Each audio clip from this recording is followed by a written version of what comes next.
Hi, everybody. Welcome to welcome to my video today. I decided to jump on and do a live video today because I've been talking to a few families here in the past week or so who have children who are older than school age. So I wanted to jump on and do a live and talk about that. I see Diana's here. Thanks for joining me, Diana. Today, again, like I said, I'm talking about children who are older, who are school age.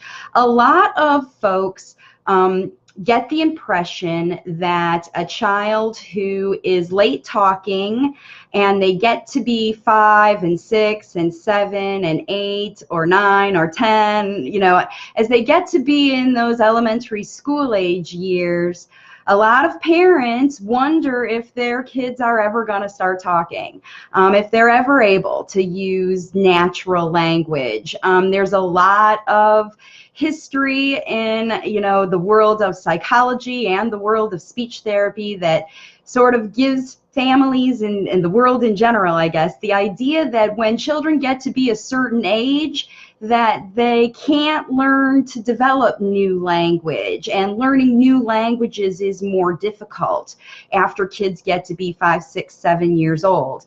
And the fact is, I don't think that that's necessarily true. I think that, in some cases, of course, things can stall out. But there's a couple different reasons why I believe this philosophy or this idea that kids sort of stop being able to learn new things, has out there. And I want to make sure that today I explain to everybody why I think that that's not necessarily true at all. For those of you who are just joining me, I see Diana's here, and I know that a couple people popped on. I didn't see who. Anyway, thanks so much for joining me today on this live. It's a very special one today, talking about older kids.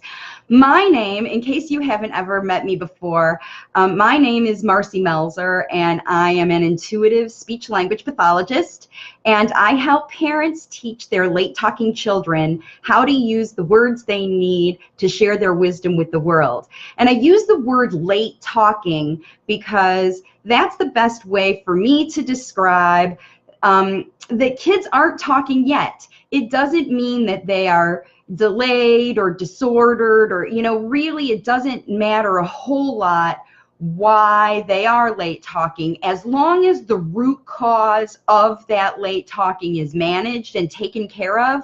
Then there's no reason why you can't start from scratch and facilitate natural language. So I see that Rakma's here and Rose is here, and so is Brianna. Thanks so much for joining me today on this live, talking about older kids. A lot of people think that language facilitation and speech therapy is most important when kids are young, and that if they are getting into learning more about their child's issues and their kids are already in school or school age, sometimes they feel like they've missed the boat. And actually, I'm here to tell you, as far as language facilitation, the journey here for me, I'm just getting comfortable so that I can share with you everything. The journey for me, I started this program thinking that I knew without a doubt that I was going to be able to help young children with developmental language, because, when you start from scratch and you develop in a way that just makes sense and is right, then language comes naturally. And for 30 years I've done that. And a lot of the population of the kids that I've worked with in recent years has been in the early childhood ages. So, I have in probably the past 10 years, I've worked primarily with kids on the very young end of things, younger than 5 or school age, because I worked with early intervention and preschool systems.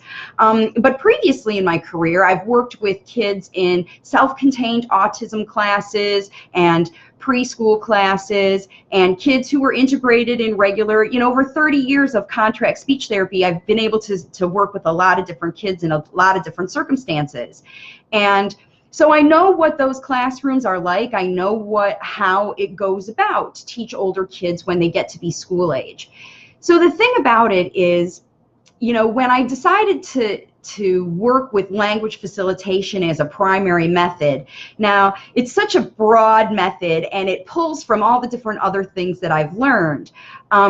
So it made sense for me. Of course, you know, I've been talking about language facilitation, and parents who have older kids have been calling me for strategy sessions and reaching out to me to ask questions. In fact, just before I jumped on live, I had a gal reach out to me on a private message and ask me about her daughter, who already is graduated from high school. You know, she's got, you know, finished her high school, and she's not communicating regularly, but she is communicating. She is using words. It just doesn't happen a lot. And she said they sit in silence a lot because maybe their language isn't functional. And so I believe that even older kids like that can learn to facilitate language. The thing is, there are the same criteria that is necessary for a young child to be able to learn to develop language also exist in older kids too. It's just that they haven't had natural language intervention their whole time.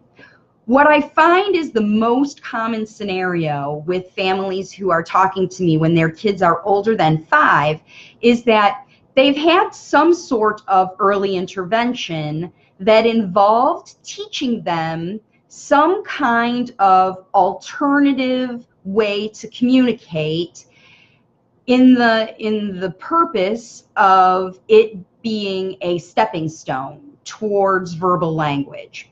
So let's say, here's a very common scenario. Excuse me, nose itches.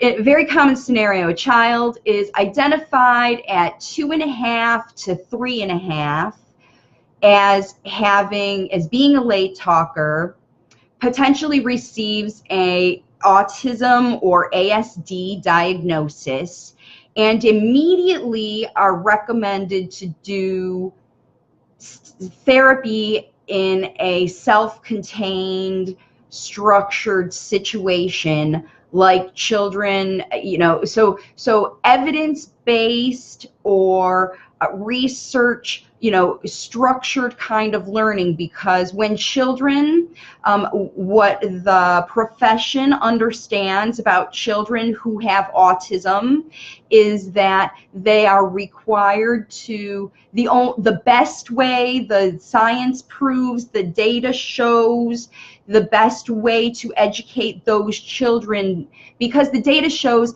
that when you do very highly structured training, you can see behaviors change, which makes sense because that's what happens when they train the animals at the aquarium to do unusual and unnatural things.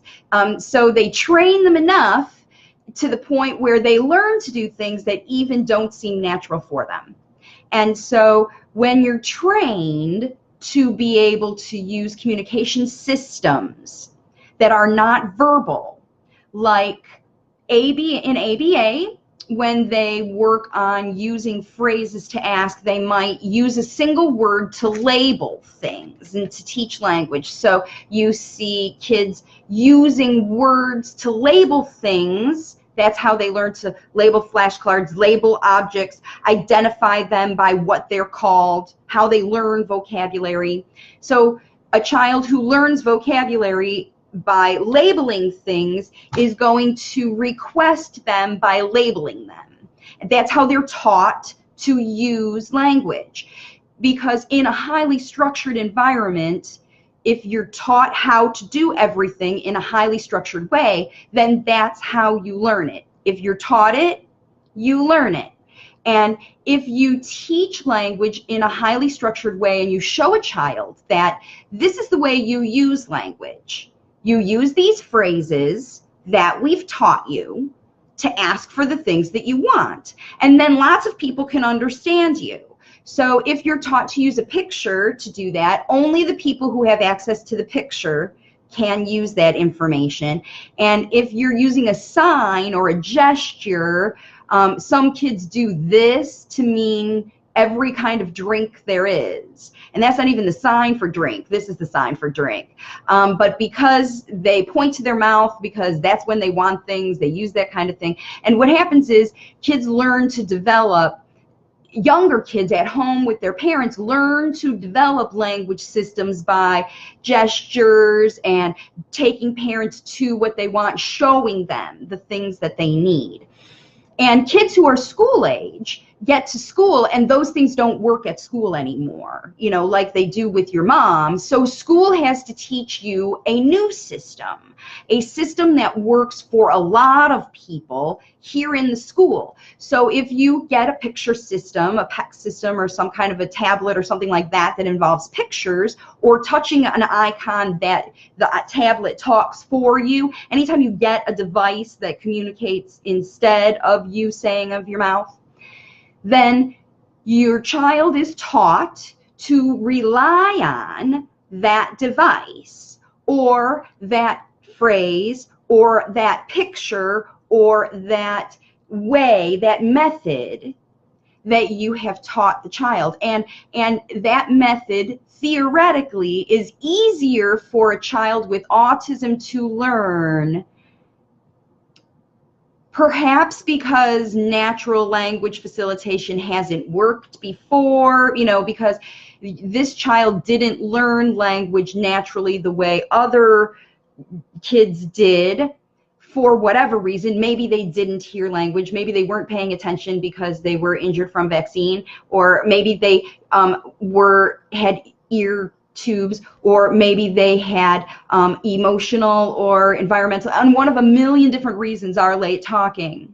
And then later those issues get resolved and the kids feel better, their environment is safe and everything, but they didn't get that initial language facilitation like other kids get, because at some point they weren't able to process it. They didn't have the basic criteria necessary for language facilitation, the same criteria that everybody has in order to learn language, okay?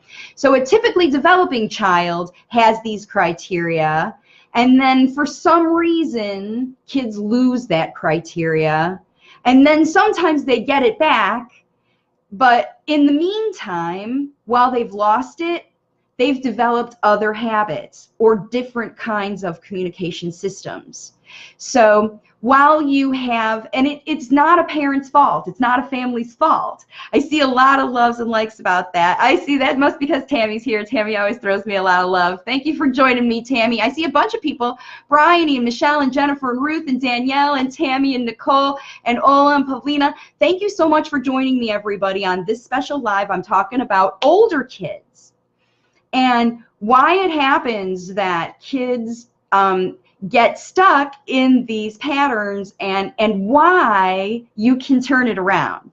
So here's the thing. I know that was a little bit complicated to sort of figure out how kids get to this point, because what happens is it may be that the blockages, the temporary issue, the thing that caused your child to not be able to learn language naturally from you as a parent, those things that inhibited a child, those things that prohibited them, those things that caused them to not be effective language learners, maybe those things are resolved now. Maybe your child is, if they were ill, they're feeling better. If they did have ear issues, those issues are resolved, because as kids get older, even if they don't have intervention, ear infection and fluid issues resolve in older kids just by the structure of the head. And maybe it was environmental issues, and those environmental issues changed.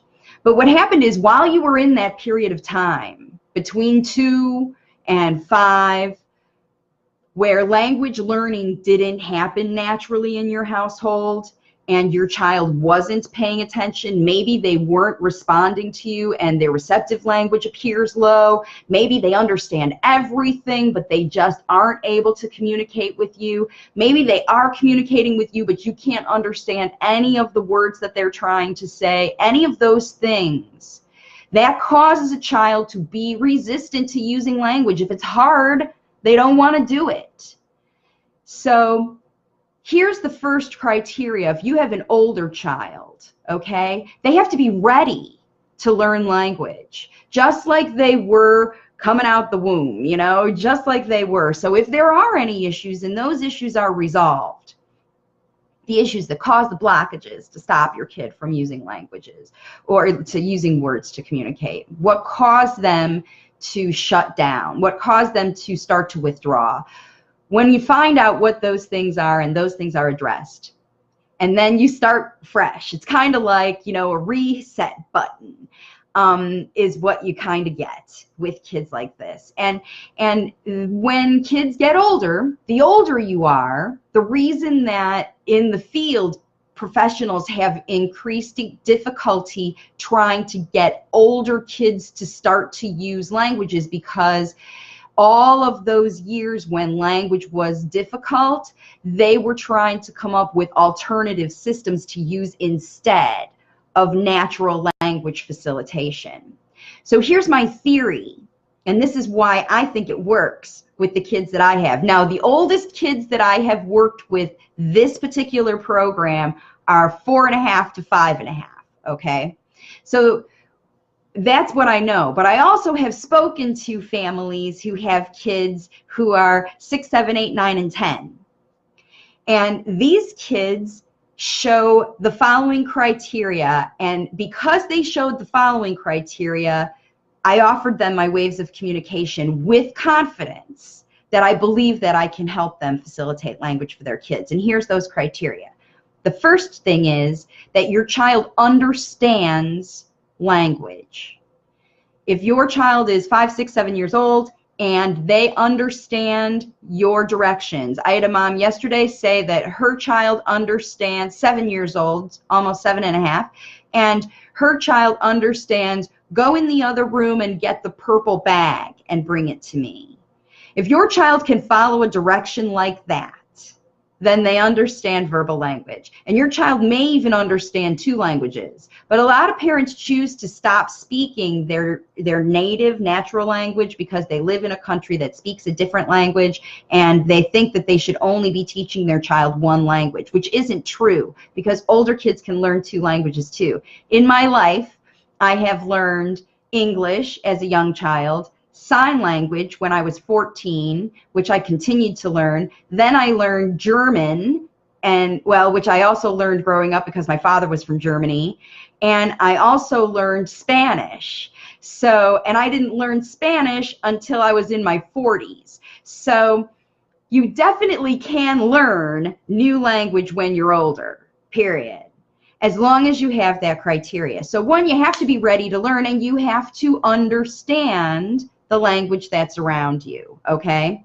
So learning a new language, you know, if you speak an additional language is a whole nother story. We're talking about the first language, verbal language, English in my case, because that's the language that I taught my kids, and that's my primary language, okay? So when your child understands what you say is great. Now, that's not the same as necessarily having a good receptive language score on evaluation tests, although those things are very helpful potentially. You know, if your child scores well on a standardized receptive language test, that's a really good indication that they have good receptive language. It's a standardized test. But if you don't have a standardized test and your child can follow directions, even if it's not a complex direction like, you know, the purple bag in the other room, if your child can follow a direction for you when they want to, then a direction like come here and sit down with me, or you know, respond in a positive way, even if it's not even a yes/no answer.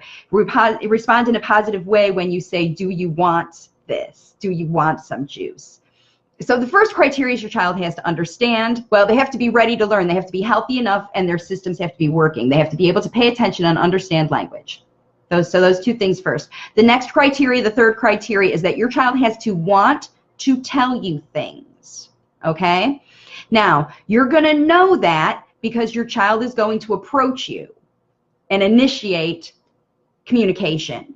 If your child comes to you to want something, to ask for help, to, you know, whatever, if your child is ever crying to get your attention, then they have things that they want to tell you, okay? So your child has to want to be communicating with you, understand you when you're communicating with them, and they have to want to communicate with you when it's important to them, not when it's important to you. Your child has to want to communicate when they feel like telling you something. They have to initiate communication. That's not the same as respond when you communicate. So I hope that that's clear. And hey, Michelle, thanks for joining me. And Jenna and Amanda are here. Thank you so much. And Samita, thank you so much. So,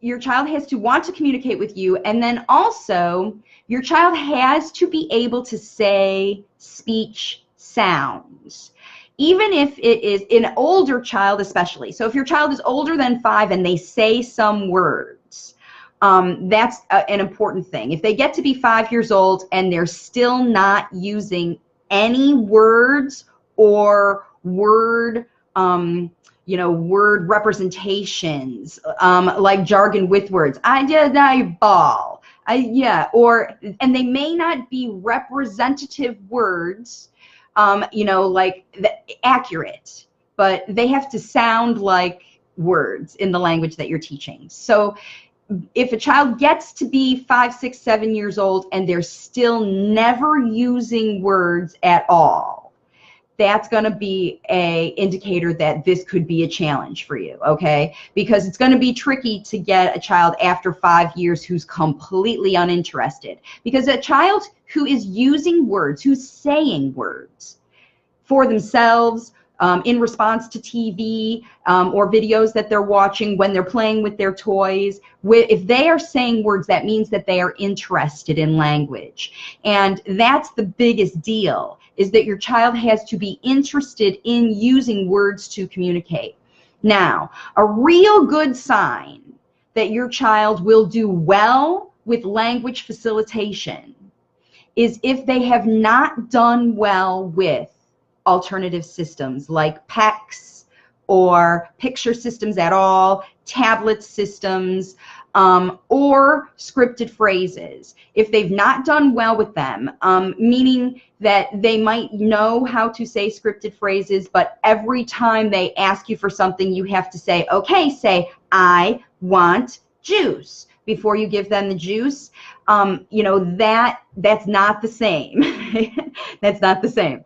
So what's really important is that and that's not really good use of language, because, a child, you may say, a lot of parents will ask me, my therapist says to try to teach my child to say yes and no. And they won't say yes and no. Whenever I say, do you want juice? All they say is juice. They don't say yes or no. How can I teach my child to say yes or no? And that's a whole language facilitation strategy on its own. But the reality is, when you say, do you want juice, yes or no, you don't even need that part, because for a long time, your child already understands, they've told you they want juice. They said juice. You said, say yes, but I want juice. And I learned that when I ask for things, I label them. So I'm labeling juice, and now you want me to say yes. Is it a juice or is it yes? So it actually confuses kids. So if you are teaching yes and no, here's your free language facilitation strategy for today. Make sure that it's yes or no when it means yes or no. Like, is this juice? The correct answer is no, this is water. But that would be an accurate way to say yes or no. Not, do you want juice? Yeah. But the thing is, just by holding up the juice, you're asking your child if you want juice, and saying yes or no in that circumstance isn't how it works. Isn't how it works. If you're gonna facilitate yes and no, make sure that it means yes and no. I hear a lot of noise on here. I'm just gonna shut off this sound really quick, because I know somebody's trying to communicate with me, probably a language facilitator mom. All right, so like I said, those are the criteria that you need to be able to teach your older child. So if your child is older, older than 5, has been in school for a while, or ABA, and they are using an alternative method, to communicate, or they've been taught an alternative method to communicate, or they are being taught an alternative method to communicate, that is what they're learning, okay? Kids learn what they're taught. And in a highly structured way, it's sort of my way or the highway. So, you know, many times the school, the center, the place that is working with your child to elicit language skills, which is what we do at school, is to teach kids skills and then test those skills and look at the data and see if they can do those skills and then move forward. As long as your child continues to learn skills outside of natural environment, there always is going to be an additional step necessary to carry those skills over to regular, functional, natural language. So teaching a child a skill to label an object is one skill, increasing your vocabulary. Then using that label to request juice is another skill. And getting a child to answer yes and no is another skill. And yes, it's important that kids learn those skills. But when your child learns them naturally during the activities that they would naturally say those phrases, requesting, labeling, commenting, or refusing, for example, you know, no thank you, I don't care for water right now, you know, all of those things you can teach simultaneously with language facilitation. And those are the things, because using labels to request is functional, useful language for kids. And thank goodness the ones who are using single words to request are doing that instead of just whining or crying or pointing or dragging you. It's definitely a step towards verbal language, and they definitely can communicate what they want with everybody in their environment. The necessary, important things. So then once kids learn how to request, what the educators typically decide is what's most important now. What for a child to be able to use language for? Well, safety. So they learn things like saying their name and asking for their mom, or, you know, identifying their address, you know, in case they run into someone they don't know. You know, that's kind of what we do. You learn your phone number. Back in the old days when we had to memorize our phone numbers, you know, we all learned our address, our phone number, our name. These things are very important for kids to know if they ever leave the house. And so just like in language facilitation, you know, you have to facilitate language across the board for all the different reasons, because you just don't go through life requesting things. The way you develop natural language is by learning strategies to use language to comment on things, to share your environment, to communicate when you're upset, to communicate when you hurt, all of those things.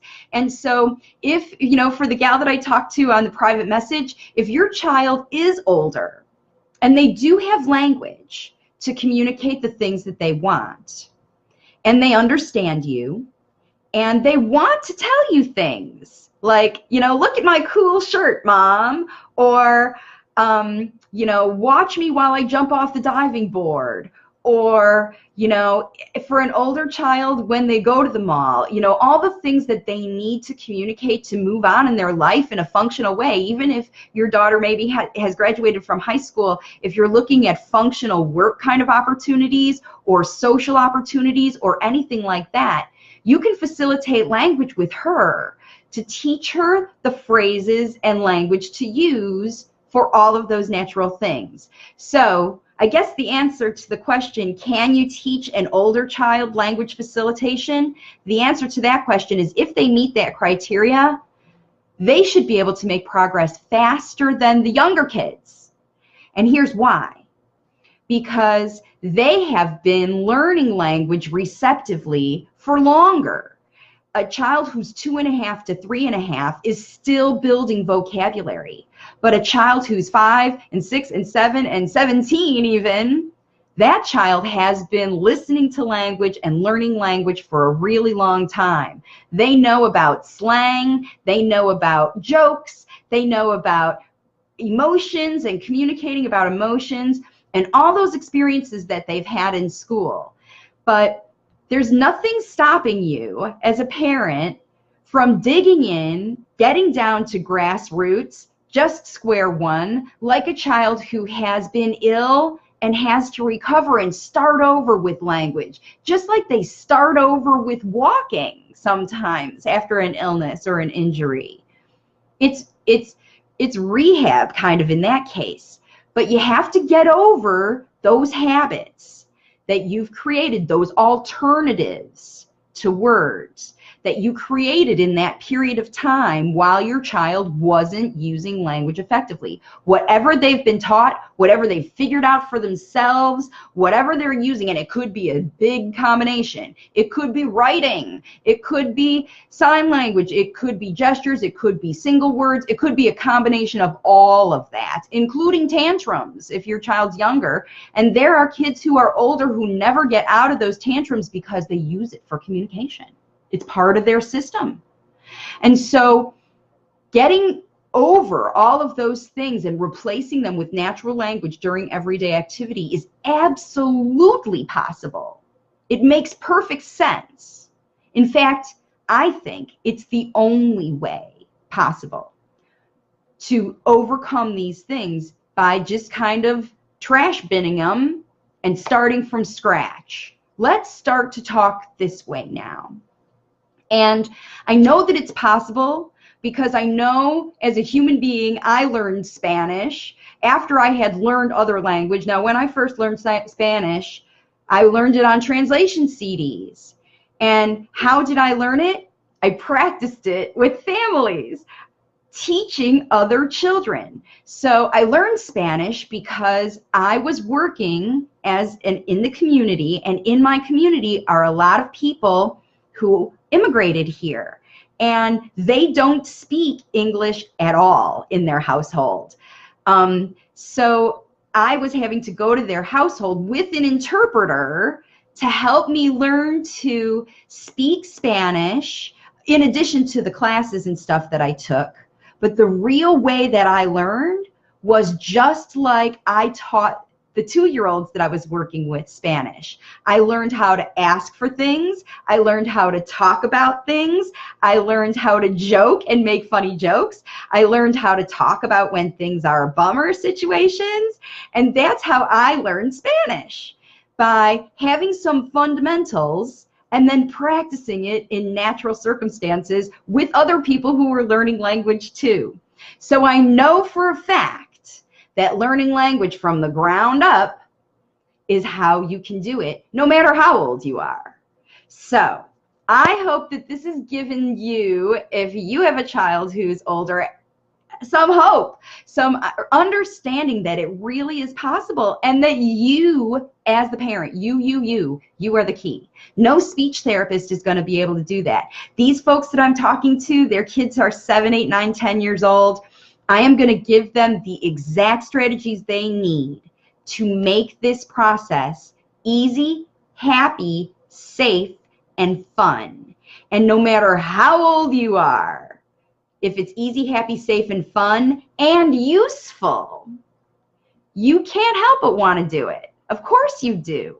And so if you have a child, or you know someone who has a child, and that person has given up on their kiddo because nobody has told them that they can do it. You know, the universe brought me to bring this information to the world to help you people, to help you folks who have older kids who are just, you know, wondering when will they ever talk. And that's why I use the term late talking, because late just means not yet.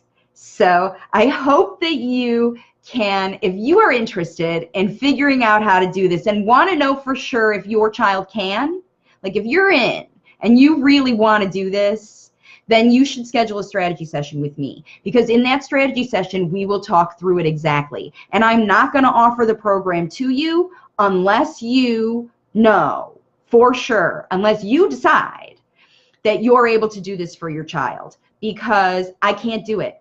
Nobody can.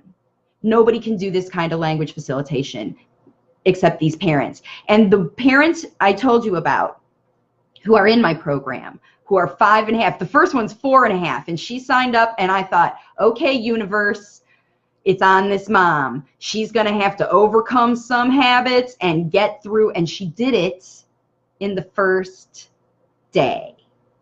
The first day. And then the second one is 5.5, and she got her child saying in the first week 41 different unique phrases to describe the animals that he loves.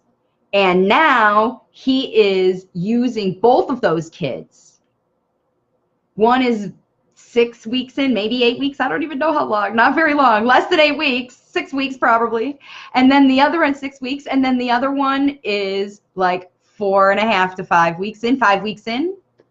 And both of them are seeing natural language. In fact, in the first family, my favorite phrase that I've heard so far when her daughter was getting on the bus was, "I'll see you when I get home, Mom."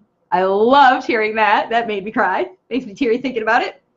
And then the other one, and this was going to make me cry too, the other one is when the mom was talking, they were out and they were walking, and the boy said, you know, "Mommy happy, Daddy happy, I'm happy." He didn't say I'm happy, he said his name, but I'm not going to say his name for confidentiality. But anyway, Mommy's happy, Daddy's happy, I'm happy. So you can do it. You can do it. Sorry, now I'm going to lose it thinking about that. It's happy tears, everybody. It's just because I leak. Those of you who know me know that, you know, my intuitive self, whenever things happen that I know are true, that I know are right, that's what happens. I just tear up. So, getting it together. All right, this live's getting really long. I know. Thank you so much for joining me. Everybody who's here watching me, Anjum and Ray and Nomi and Linda and Maggie and Candace, all these people joined on today to want to know about this. If you're catching it as a replay, look, if you've watched this video and you have another family who you think can benefit from this information, please share this video, because this is a really big one. This is a really important one. I want families to know that this is possible. And listen, if you are suspecting it's possible and you're not even sure, go ahead and book a call with me. Because if you are really interested in wanting to make this happen, I will do whatever it takes to give you every strategy you need to hold your hand and make it happen for you, because this is why I'm doing it. And I'll figure it out for you. I will. All right. Thanks for joining me. Look, if you want to reach me, sorry, I'll tell you how. Leave a comment here. Send me a private message. Or you can go to my website, wavesofcommunication.com. Don't get worried if it says on there that I work with younger kids, because I started working with younger kids, but I am really interested in communicating with more families and have some families give this a go and really see big improvement, because we'll talk it through and make sure, and you'll decide yourself if you can make it happen, and then we will. All right. Take care, everybody. Thanks so much for joining me today on this live, and I will talk to you soon. Trying to shut it down.